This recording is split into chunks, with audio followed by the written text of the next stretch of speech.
और कुछ करते हुए आह्वान करना चाहता हूँ कि बाबा साहब के बताए हुए रास्ते पर आप और सब लोगों को चलना चाहिए।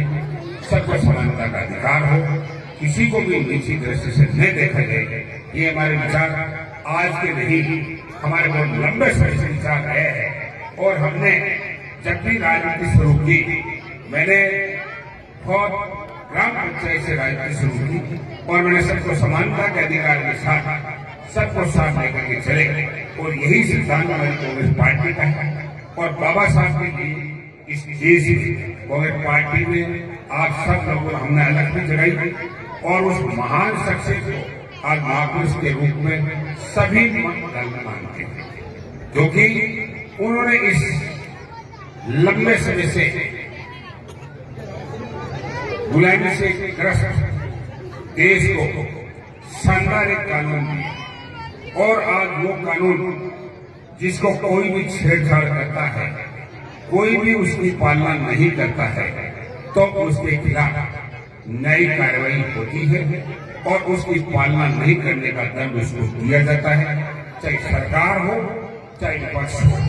हम लंबे समय से ये बात करते आए हैं कि वर्तमान में संविधान की अवहेलना हो रही है, लोकतंत्र को कुचला जा रहा है। लोकतंत्र ग्राम स्वराज्य हमारे गांधी जी का एक सपना था और उस सपने को साकार करने के लिए बाबा साहब ने संविधान में व्यवस्था की।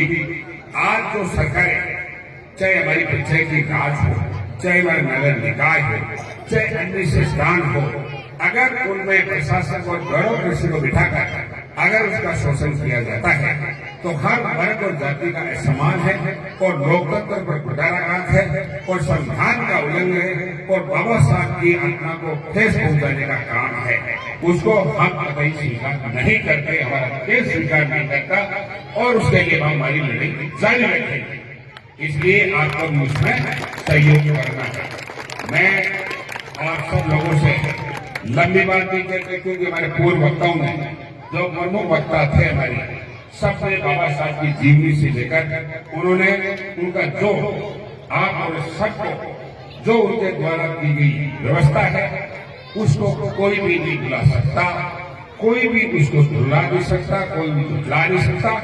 और आज उसका समानता का अधिकार को अगर किसी को दर्द होता है तो वो देश का असली नागरिक नहीं होता है। इसलिए मैं तो ये समझता हूँ कि उनके बताए गए मार्ग पर समानता के साथ, चाहे कमजोर हो, चाहे दलित हो, चाहे किसी भी जाति वर्ग का व्यक्ति हो, उसका सम्मान करना चाहिए, उसके दिल में ठेस नहीं पहुंचनी चाहिए। और जितना गरीब को हम सहयोग को साथ देंगे, निश्चित तौर से आपका बाबा साहब को भगवान भी साथ देगा, इसमें कोई संदेह नहीं है। ये विचारों का आदान प्रदान और विचारों का सोच होता है, सोच में अंतर है, बाकी कोई भी ऐसी बात नहीं है। इसलिए लंबी बात नहीं कहते हुए मैं वही सुरेंद्र और इसके भाई भारत और सभी इनके साथी जो बालक मेरे पास आए, उन्होंने कहा कि साहब 14 नवंबर को 14 अप्रैल, मैंने कहा 14 अप्रैल को बाबा साहब की जयंती है, हम उस कार्यक्रम में शामिल होंगे, रैली भी जाएंगे और हमारे कार्यालय में हम बाबा साहब की जयंती भी मनाएंगे। इसलिए आप बाबा साहब के पवित्र जन्मदिन पर पूर्व संध्या पर आप भटवाल से शानदार कार्यक्रम रखिए। उस मैं और मेरी कांग्रेस पार्टी के सभी साथी और जनप्रतिनिधि आपके हाजिर होंगे और आपको आह्वानित करेंगे। इसी ऐसा विश्वास के साथ मैं सबको बहुत बहुत धन्यवाद देना चाहता हूँ। और अभी हम बात कर रहे थे शिक्षा की।